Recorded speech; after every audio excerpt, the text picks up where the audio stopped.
ये MI capital YouTube channel के viewers के लिए एक खास पैगाम है। तो आप जानते हैं MI कैपिटल, जहां हम अक्सर फाइनेंशियल एनालिसिस और मार्केट की बातें करते हैं। सबसे पहले तो हम अपने सभी रेगुलर देखने वालों का, आप सबका तहे दिल से शुक्रिया अदा करना चाहते हैं। आप लोग जो वक्त निकालकर हमारा कंटेंट देखते हैं, उससे कुछ सीखते हैं, ये हमारे लिए सच में बहुत बड़ी बात है। और दूसरी बात, आप लोग जो कमेंट्स में अपनी राय देते हैं, जो फीडबैक शेयर करते हैं, वो चैनल को बेहतर करने में और नया कंटेंट प्लान करने में हमारी बहुत मदद करता है। तो आपकी ये शिरकत हमारे लिए वाकई कीमती है। आपकी व्यूअरशिप और आपका साथ MI कैपिटल के लिए बुनियादी हैसियत रखता है और हम इस सपोर्ट के लिए हमेशा आपके ममनून रहेंगे। कि इलेक्ट्रिक लिमिटेड एक ऐसा नाम जो कराची में हर एक की जिंदगी से जुड़ा है। आज हम सिर्फ सुर्खियों से आगे बढ़ेंगे और इस इदारे की कारकर्दगी का जरा गहराई में जायजा लेंगे। और हमारा फोकस सिर्फ मैनेजमेंट की बताई हुई अच्छी बातों पर नहीं होगा, बल्कि हम डेटा यानी आदाद शुमार की बुनियाद पर बात करेंगे। पोटेंशियल रिस्क्स देखेंगे, कमजोरियां, डेट लेवल्स, कैश फ्लो के मसाइल और रेगुलेटरी एक्सपोजर्स को समझने की कोशिश करेंगे। सही। खास तौर पर वो जगह जहां आदाद शुमार मैनेजमेंट की ऑप्टिमिज्म से आप कह लें मुताबिकत नहीं रखते। तो आइए शुरू करते हैं कि इलेक्ट्रिक के मालियाती नताइज जो 30 जून 2024 को खत्म होने वाले साल के हैं।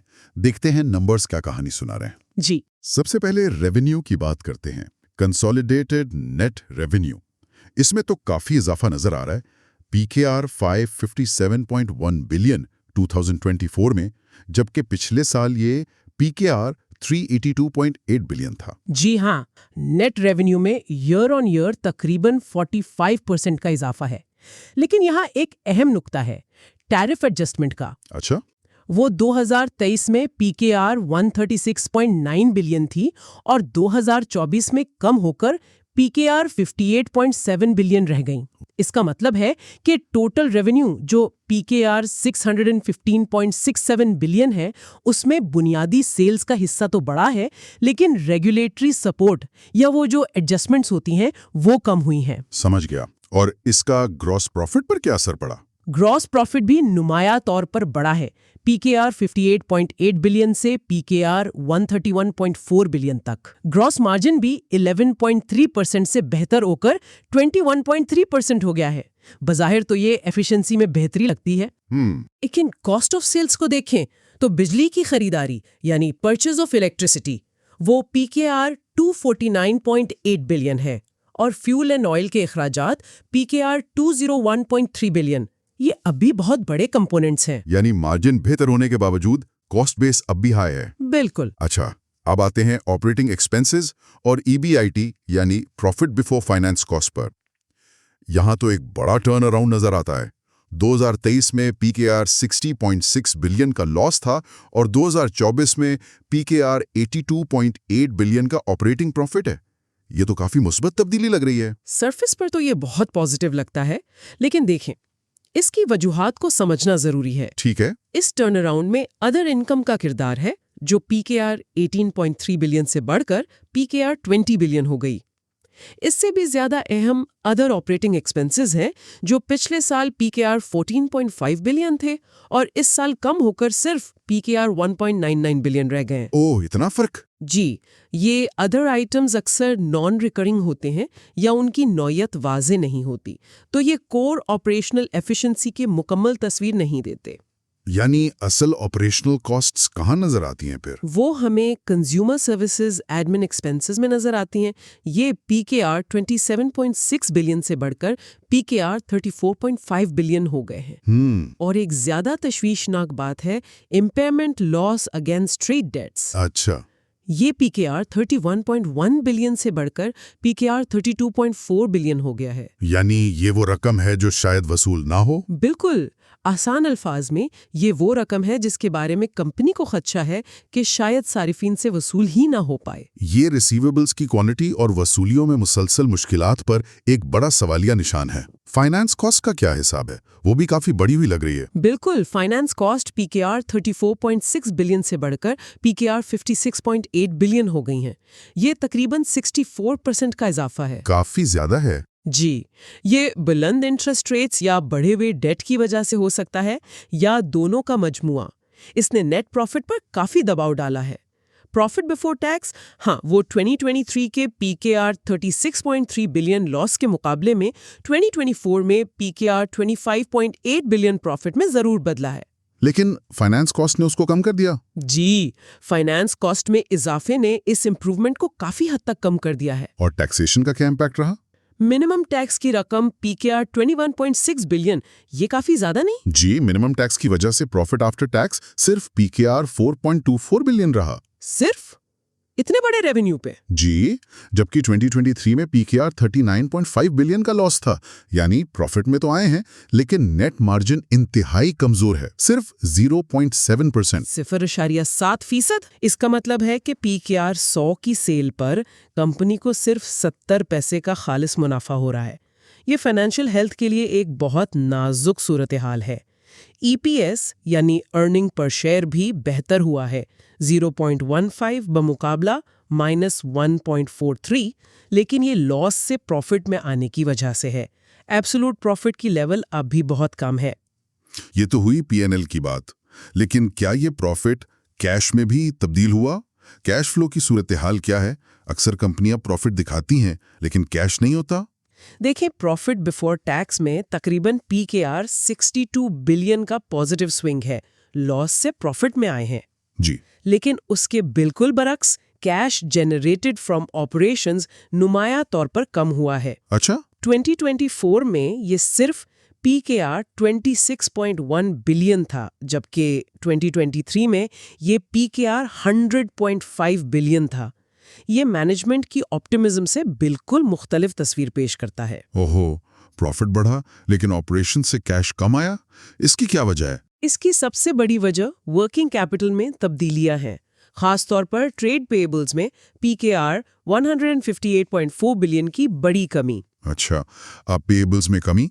जी, आसान अल्फाज में KE ने पिछले साल के मुकाबले में अपने सप्लायर्स को बहुत ज्यादा अदायगियां की या कम उधार लिया, जिसकी वजह से ऑपरेटिंग कैश फ्लो कम हो गया। अगरचे net cash from operating activities तकरीबन मुस्तहकम रहा, PKR 78.3 बिलियन बमुकाबला PKR 80.6 बिलियन। लेकिन ये finance cost paid PKR 55.8 billion और टैक्सेस पेड PKR 7.4 बिलियन शामिल करने के बाद है। बुनियादी ऑपरेशन से कैश जनरेशन दरअसल कमजोर हुई है। ये प्रॉफिट की क्वालिटी पर सवाल उठाता है। समझ गया। और बैलेंस शीट की क्या पोजीशन है? एसेट्स, लायबिलिटीज, इक्विटी में क्या ट्रेंड्स हैं? कंसोलिडेटेड बैलेंस शीट के मुताबिक टोटल एसेट्स 881.7 बिलियन से कम होकर PKR 717.0 बिलियन रह गए हैं। कम हुए? जी, इसी तरह टोटल लायबिलिटीज भी PKR 769.6 बिलियन से कम होकर PKR 601.2 बिलियन हो गई हैं। इक्विटी में मामूली इजाफा हुआ है, PKR 112.1 बिलियन से PKR 115.8 बिलियन। तो लायबिलिटीज में कमी क्यों आई? लायबिलिटीज में कमी की बड़ी वजह लॉन्ग टर्म फाइनेंसिंग यानी कर्ज में कमी है, PKR 180.5 बिलियन से PKR 145.0 बिलियन, और ट्रेड एंड अदर पेबल्स में कमी PKR 355.7 बिलियन से PKR 200.4 बिलियन। कर्ज कम होना बज़ाहिर अच्छी बात है, लेकिन असासों में कमी, हाँ, खास तौर पर करंट एसेट्स में लोन्स एंड एडवांसेस और अदर रिसीवेबल्स में कमी काबिल गौर है। ये बैलेंस शीट श्रिंकेज की निशानदेही करता है, यानी कंपनी का साइज यूं समझे सुकड़ रहा है। ये मालियाती तज्जिया तो काफी गहरा हो गया और कुछ तशवीशनाक नुकात भी सामने आए। अब जरा कुछ हालिया कॉर्पोरेट इंकशाफात और मसाइल पर बात करते हैं, जिनका जिक्र आपने शुरू में किया था। अगस्त 2025 में CEO के खिलाफ हरासानी केस का इंकशाफ हुआ था। उसकी क्या तफसीलात हैं और उसके क्या असरात हो सकते हैं? एक मुलाजिम ने 2020 में CEO और कुछ दीगर अफराद के खिलाफ प्रोविंशियल ओम्बड्समैन के पास हरासानी की शिकायत दर्ज करवाई थी। 2020 में? जी, मुहतसिब ने जुलाई 2025 में फैसला सुनाते हुए CEO को ओहदे से हटाने और जुर्माने का हुक्म दिया। KE के मुताबिक CEO ने इस हुक्म के खिलाफ गवर्नर सिंध को अपील दायर की है। अच्छा। और सिंध हाई कोर्ट ने मुहतसिब के हुक्म पर अमल दरामद रोक दिया है, यानी स्टे ऑर्डर दे दिया है। ये मामला अभी ज़ेरे इल्तिवा है। ये क़यादत पर एक वाज़ेह कानूनी और रेगुलेटरी रिस्क है जो कंपनी की रेपुटेशन और स्टेबिलिटी को मुतासिर कर सकता है। फिर सितंबर 2025 में کے ای نے اپنے کچھ پرانے پاور پلانٹس کو بند یعنی ڈی کمیشن کرنے کا اعلان کیا۔ کیا یہ صرف ایفیشنسی کی طرف ایک قدم تھا یا اس میں کوئی اور پہلو بھی ہے؟ کے ای بورڈ نے Korangi gas turbine power station اور site gas turbine power station کو ریٹائر کرنے کا فیصلہ کیا۔ ان کی کل کیپیسٹی 304 میگا واٹس تھی۔ کے ای نے وجوہات یہ بتائیں کہ مقامی گیس کی کمی ہے، یہ پلانٹس ان ایفیشنٹ ہیں، اور نیا 900 میگا واٹ کا BQPS-3 پلانٹ کمیشن ہو گیا ہے۔ کے ای کا دعویٰ ہے کہ اس سے سپلائی متاثر نہیں ہوگی کیونکہ نیشنل گرڈ سے انٹر کنیکشن کیپیسٹی بڑھا کر 2000 میگا واٹ سے زائد کر دی گئی ہے۔ ٹھیک ہے۔ بظاہر یہ ایفیشنسی کی طرف قدم لگتا ہے، لیکن جیسا کہ ہم آگے دیکھیں گے، نیپرا کے ایک رکن نے نوٹ لکھا ہے جو کے ای کی اپنی مہنگی بجلی پیدا کرنے پر تنقید کرتا ہے۔ تو یہ بات اس ڈی کمیشننگ کے ریشنل سے کچھ متصادم نظر آتی ہے۔ یہ تو دلچسپ بات ہے۔ اور اکتوبر 2025 میں ملکیت کے تنازع یعنی اونرشپ ڈسپیوٹ کی خبریں آئیں۔ یہ معاملہ کافی پیچیدہ لگتا ہے۔ یہ ایک انتہائی پیچیدہ اور میں کہوں گی سنگین صورتحال ہے۔ خبریں آئیں کہ کے ایس پاور یعنی KESP جو کے ای میں 66.4% حصوں کے ساتھ میجورٹی شیئر ہولڈر ہے، جی، اس میں سعودی سرمایہ کار کو حصہ فروخت کرنے کا ایک MOU سائن ہوا ہے، لیکن فوراً ہی الجمائی پاور لمیٹڈ یعنی AJP جو کے ویسپ میں ایک شیئر ہولڈر ہے نے PSX کو خط لکھ کر اس ڈیل کی تردید کر دی۔ جی، AJP کا موقف تھا کہ وہ اس ٹرانزیکشن سے لا علم ہے اور یہ کہ شہریار چشتی جنہوں نے 2022 میں ابراج گروپ سے کیسپ کا ایک حصہ خریدا تھا، وہ کیسپ کے حصے فروخت کرنے کے مجاز نہیں ہیں۔ یعنی شیئر ہولڈرز کے درمیان اندرونی جھگڑا؟ بالکل۔ AJP کا دعویٰ ہے کہ چشتی کی خریداری کیسپ کے شیئر ہولڈرز اگریمنٹ یعنی SHA کی خلاف ورزی تھی، جس کے تحت تمام پارٹنرز کی رضامندی ضروری تھی۔ اچھا۔ یہ معاملہ کیمن آئیلینڈز کی عدالت میں زیر سماعت ہے۔ AJP نے خط میں یہ بھی بتایا کہ 31 جولائی 2025 کو کیمن کی عدالت نے قرار دیا کہ اس کیس میں serious issue to be tried ہے، مطلب سنجیدہ قانونی معاملہ ہے۔ یہ اندرونی جھگڑا کے ای کے استحکام، گورننس اور مستقبل کی سرمایہ کاری، خاص طور پر وہ جو سالوں سے رکی ہوئی شنگھائی الیکٹرک ڈیل ہے، اس کے لیے ایک بہت بڑا خطرہ ہے۔ اور ہم نے یہ بھی دیکھا ہے کہ پچھلے کچھ سالوں میں کے الیکٹرک کو اپنے فائنینشیل سٹیٹمنٹس جاری کرنے میں تاخیر کا سامنا رہا ہے۔ اس کا کیا پیٹرن ہے؟ جی، یہ ایک ریکرنگ ایشو رہا ہے۔ 2019 سے 2025 کے درمیان کے ای نے کئی بار اپنے سہ ماہی اور سالانہ آڈیٹڈ فائنینشیل سٹیٹمنٹس کی منظوری یا اشاعت میں تاخیر کی۔ کیا وجوہات بتاتے رہے؟ PSX کو دی گئی وضاحتوں اور میڈیا رپورٹس کے مطابق بنیادی وجوہات میں شامل ہیں: ایک تو نیپرا کی طرف سے ملٹی ایئر ٹیرف یعنی MYT فیصلوں اور نوٹیفیکیشنز میں تاخیر، اچھا، جس پر کے ای کی ریونیو ریکگنیشن منحصر ہے۔ دوسرا، فیول چارج ایڈجسٹمنٹس یعنی FCA اور انٹرم ٹیرف ایڈجسٹمنٹس میں غیر یقینی صورتحال۔ تیسرا، بڑے متنازع ریسیویبلز، خاص طور پر وہ سرکولر ڈیٹ اور حکومتی سبسڈی کی وصولی میں تاخیر اور غیر یقینی۔ اور چوتھا، کارپوریٹ فائلنگ کے دیگر مسائل جیسے AGM کی تاریخوں میں توسیع، آڈٹ مکمل ہونے میں تاخیر وغیرہ۔ یہ تاخیریں کے ای کی شدید ریگولیٹری انحصاری اور مالیاتی غیر یقینی صورتحال کو واضح کرتی ہیں۔